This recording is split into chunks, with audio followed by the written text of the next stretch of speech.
नमस्कार, मैं अमित श्री अरविंदो सोसाइटी की ओर से आपका हार्दिक स्वागत करता हूं। आज हम शिक्षा में शून्य निवेश नवाचार यानी ZIIEI कार्यक्रम के द्वारा संकलित किए गए एक रोचक नवाचार प्रश्न बैंक अर्थात क्वेश्चन बैंक लेकर आए हैं। इसके लिए हमने उत्तर प्रदेश बोर्ड के कक्षा 5 के EVS विषय के पाठ क्रमांक 2 मेरा परिवार मेरी प्रेरणा लिया है। इस पाठ में परिवार में विशेष आवश्यकता वाले व्यक्तियों और हमारी जिम्मेदारी और उत्तरदायित्व के बारे में बतलाया गया है।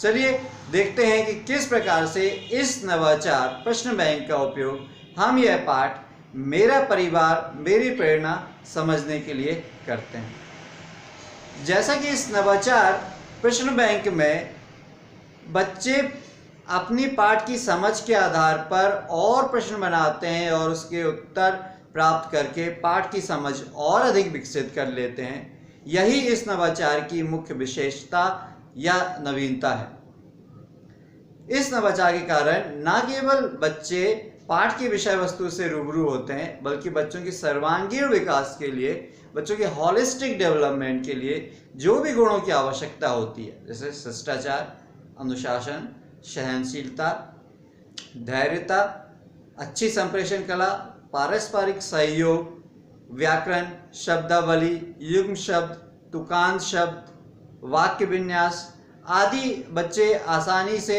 धीरे धीरे ये गुण विकसित कर लेते हैं। तो आइए देखते हैं कि किस प्रकार से इस नवाचार का क्रियान्वयन हम कक्षा में कर सकते हैं।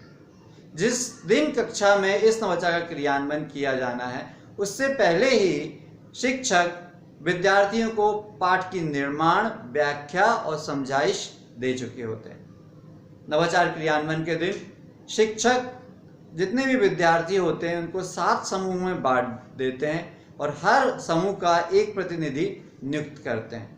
हर समूह पाठ में अपनी समझ के आधार पर पाठ के आधार पर और प्रश्न तैयार करता है और फिर हर समूह का एक प्रश्न बैंक बन जाता है। जब 7 समूह के प्रश्न बैंक बन जाते हैं तो एक दूसरे से जो समूह है वो अपने क्वेश्चन बैंक आदान प्रदान कर लेते हैं। तो हर ग्रुप के पास हर ग्रुप के क्वेश्चन आ जाते हैं और उनकी समझ और अधिक विकसित हो जाती है। अंत में सारे क्वेश्चन बैंक को मिला के एक मुख्य क्वेश्चन बैंक बनाया जाता है। उसमें सारे क्वेश्चन सम्मिलित कर लिए जाते हैं। बस ध्यान इस बात का रखा जाता है कि किसी भी क्वेश्चन का रिपीटिशन नहीं होना चाहिए। उसके बाद जो शिक्षक हैं वो सारे क्वेश्चन के आंसर बच्चों को लिखवा देते हैं और बच्चों में पाठ की समझ और अधिक विकसित हो जाती है। अब हम समझ सकते हैं कि किस प्रकार से प्रश्न ले सकते हैं बच्चे। जैसे किशन को क्या चीज़ का शौक था? किशन को पढ़ने का शौक था। किशन घर क्या बाहर लेके जाता था? किशन एक सफ़ेद छड़ी बाहर लेके जाता था। पिताजी किसको जोर जोर के पढ़ के सुनाते थे? पिताजी नानी को जोर जोर के पढ़ के सुनाते थे। पिताजी नानी को क्या जोर जोर के पढ़ के सुनाते थे?